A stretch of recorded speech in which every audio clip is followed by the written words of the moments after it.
سلام، امروز اومدیم با آموزش اینشات با ابزار. خب وارد برنامه اینشات میشیم، ویدیو رو میزنیم، جدید رو میزنیم، یه عکس انتخاب میکنید. خب هر چقدر که اندازش رو دوست داشتیم میتونیم بذاریم. خب اثر رو میزنید، حالا میرید روی سبک. حالا این تاری عکستون رو با این بیلبیلک کم و زیاد میکنید. خب تا همینجا بسه. خب میکشیم تا ته کلیپمون، PIP رو میزنید. خب این ابزارمون رو میذاریم. این ابزارا رو من داخل تلگرامم میذارم.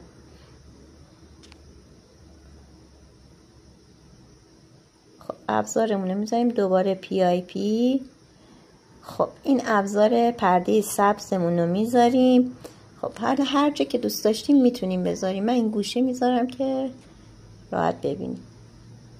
خب میاریم اول کلیپمون، حالا آخر کلیپمون تقسیم رو میزنیم و حذفش میکنیم.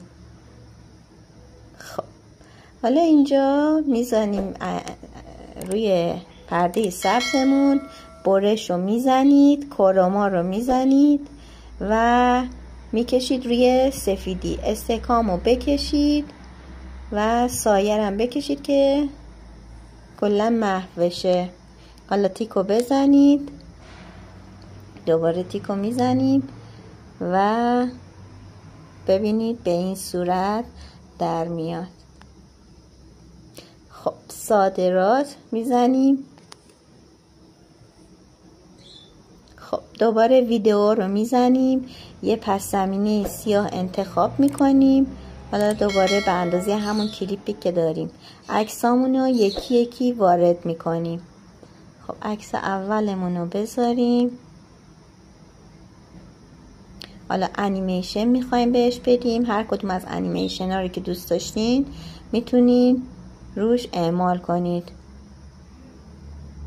خب من این انتخاب میکنم. حالا میذاریم، دوباره PIP عکس دوم میاریم پایین. حالا هر چند تا که عکس خواستیم میتونیم بذاریم، بستگی به کلیپ خودتون داره. دوباره انیمیشن میتونید ترکیبی رو بزنید و انیمیشن جدید بهش بدید.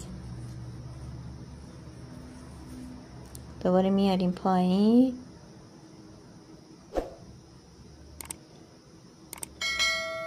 دوباره PIP عکس سوممون رو میذاریم.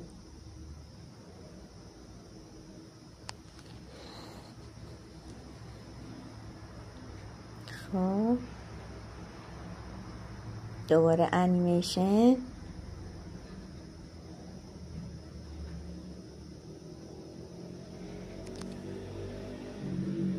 دوباره PIP رو بزنید و اون ویدیویی که کپی کردیم و میذاریم روی عکسامون.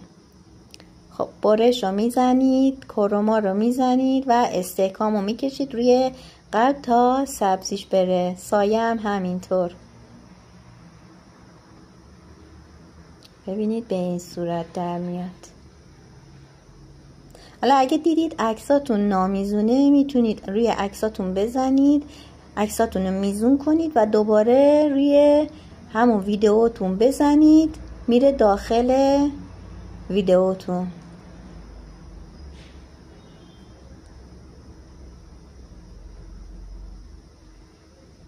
ببینید به این راحتی. خب تیکو میزنیم و دوباره PIP. خب این ابزارمون رو میذاریم. خب میاریم اول، حالا تلفیق رو میزنیم. تلفیق رو میزنیم، اولیه رو بزنید، اون پس زمینش بک‌گراندش حذف میشه. حالا هر جا که خواستین میتونین بذارین. دوباره کپی میگیریم ازش، میاریم پایین.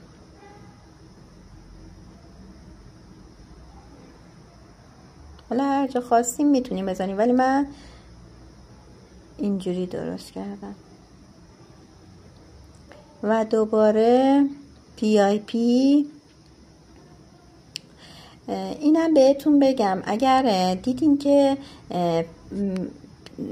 موقع عکس گذاشتن 5 تا عکس جا نمیشه دیگه، میتونیم بیاین داخل برچسب رو بزنید.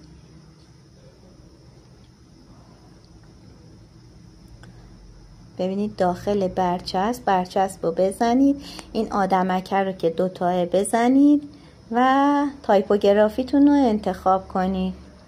ببینید به همین راحتی بک‌گراندتون رو حذف کرد. خب میذاریم سر جاش.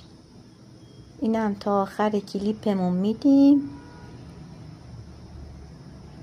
خب دوباره صادرات رو بزنید،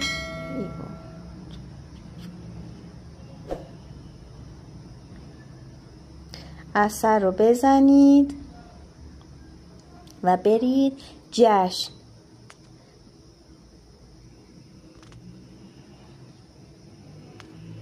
جشن رو که بزنید این بادکنک ها حبابا میاد روی کارتون و تا آخر کلیپمون میکشیم.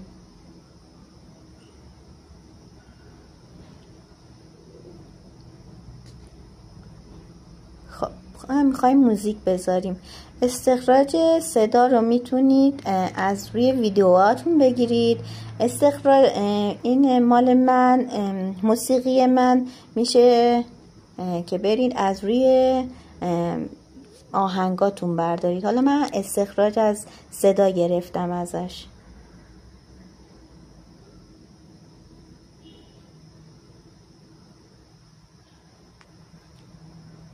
خب میایم ماده PIP رو بزنید، ماده رو بزنید و این پروانه رو انتخاب کنید، بذارید روی کارتون. اگر دیدین بازم احتیاج دارین میتونین دوبلو بزنید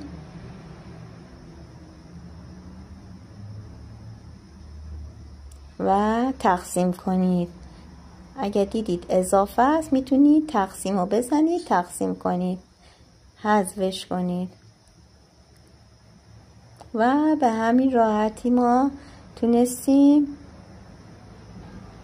یک کلیپ جذاب درست کنیم. این پروانه رو میذاریم روی قلبمون که جذاب تر بشه. این ابزارها همه داخل تلگرام هم گذاشته میشه. مرسی که همراه هم بودین. سابسکرایب یادتون نره.